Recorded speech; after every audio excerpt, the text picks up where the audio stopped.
What's good? We back with the boxing clinic. So NBA about to kick off, so I'm gonna do a couple videos real quick. I might come back later tonight, early in the morning, do some more videos. But we on the boxing grind. It's the boxing clinic. Your boy CJ Goodfella. Thanks for everybody for supporting the movement and riding that wave. We're gonna continue to grow. Got some good things in the future. But I said this a couple times, but people, I don't know, just don't comprehend sometimes or don't see all the content. So I'm gonna just do a full video on it. I was on record saying that Keith Thurman would kill Terence Crawford, and I had to think about it. Watching them both fight from time to time, I just watch some, random fights of fighters, and I must say, I think Terence Crawford gonna dog walk Keith Thurman. Only thing that makes me hesitant to go put some money, some euros, some pounds, on that. If I was that betting type of guy, which I don't bet on boxing, would be if Terence Crawford. I just need to know, can he take the punch at 147? How he's physically gonna look, and how the power gonna translate. That's the only question I really got is the chin and the power. To be really honest, I think he'll physically translate pretty well up there. And the barometer fight that I really want to see, believe it or not, would be Jeff Horn. And I say that because I watched Jeff Horn, and I told people Jeff Horn was a good fighter, for his circumstances, starting boxing late, crushing his throat and all that stuff. And I told him that he gonna give Pacquiao a good run for his money. I ain't say good run for his money, but I said he gonna be a formidable foe. People laughed at me, and I ended up being right. He competed. But one thing about Jeff Horn is he got a dog chin. He got a dang gone good chin, I must say. His chin is granted. Because he took some shots from Pacquiao like a G. Pacquiao still can thump a little bit. Now, if Terence Crawford is able to stop Jeff Horn, then I know his power is real, depending on how the stoppage look. But if his power is above average or pretty good, right around what Sean Porter power is at 147, which is okay, which is good, probably a solid B, maybe a little bit higher, B plus. I think Terence Crawford, dog walks Keith Thurman, and I'm explaining it here. And y'all, I said it a couple times. I really don't show my bias a lot on my channel, but Keith Thurman is my favorite fighter right now. At least was before the layoff. So right now, I just ain't really gave it no thought. But I look at Leonard Bundu fight.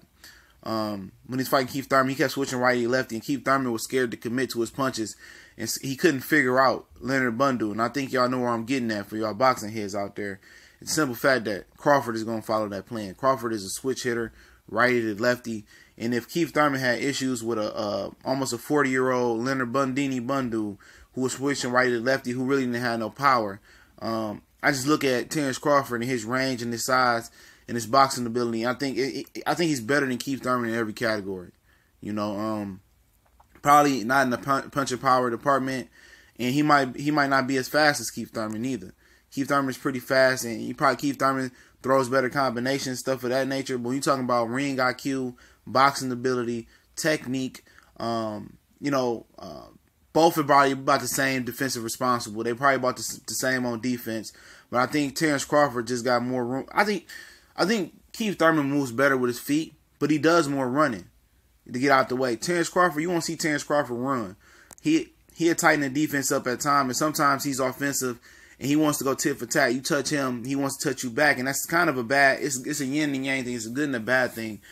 Because if you go tit for tat and you get caught, somebody that knows that breaks down your tendencies and get your rhythm down and they hit you, then, they know that's the type of fighter is, and they hurt you, and they can potentially knock you out, especially at 147 dealing with a Keith Thurman. But I mean, Keith Thurman one of the smartest guys out there.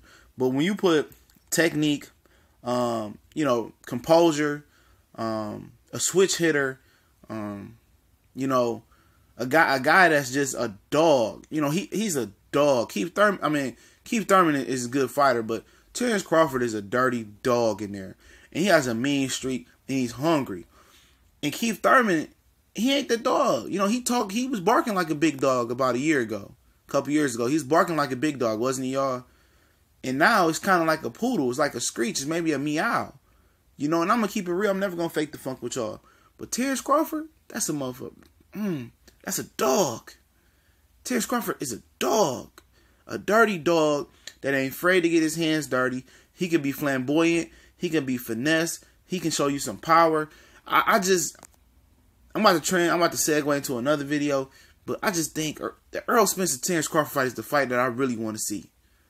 I think it's going to boil down to that. And I understand that they don't want to skip the Keith Thurman Errol Spence fight. He don't want to skip that fight. But if I had to see one fight in the welterweight division, it'd be Crawford versus Earl Spence. And I'm going to do that video right next. So be on the lookout for that. We out.